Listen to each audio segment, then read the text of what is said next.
banesheje isi bazaragwa Kanani ihoraho. Mbese ko mbona ukidamaraye wireshe ku isi ari paradizo ya nyamara izarimbuzwa umuriro. Amasezerano y'uhoraho n'ay'ukuri ntajya ahinduka. Ahera banesheje isi bazaragwa Kanani ihoraho. Inzira n'ebyiri muvandimwe zigushize imbere ngo uhitemo. Ijuru riragutegereje ngo rigucungure. Isi nayo iragutegereje ngo ihitemo ayikorere. Wahawe ubwenge ngaho hitamo iyo ushaka. Inzira n'ebyiri muvandimwe zigushize imbere ngo uhitemo. Ijuru riragutegereje ngo rigucungure.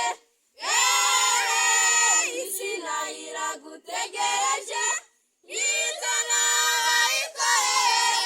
Wahawe ubwenge ngaho hitamo iyo ushaka. Mbese ko mbona ukidamaraye wireshe ku isi ari paradizo ya nyamara izarimbuzwa umuriro.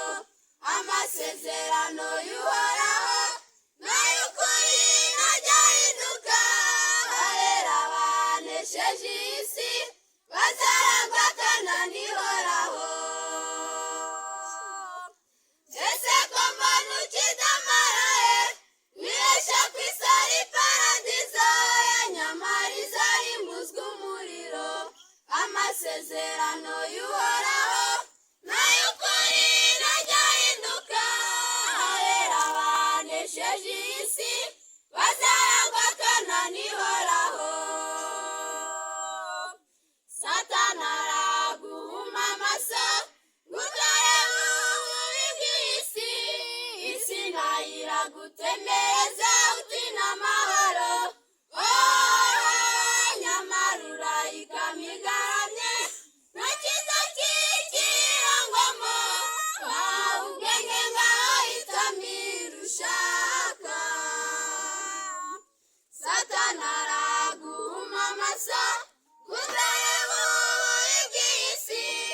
Isi nayo iragutemereza uti n'amahoro. Nyamara urayikama igaramye nta cyiza kikirangwamo. Wahawe ubwenge ngaho hitamo iyo ushaka. Mbese ko mbona ukidamaraye wireshe ku isi ari paradizo ya nyamara izarimbuzwa umuriro.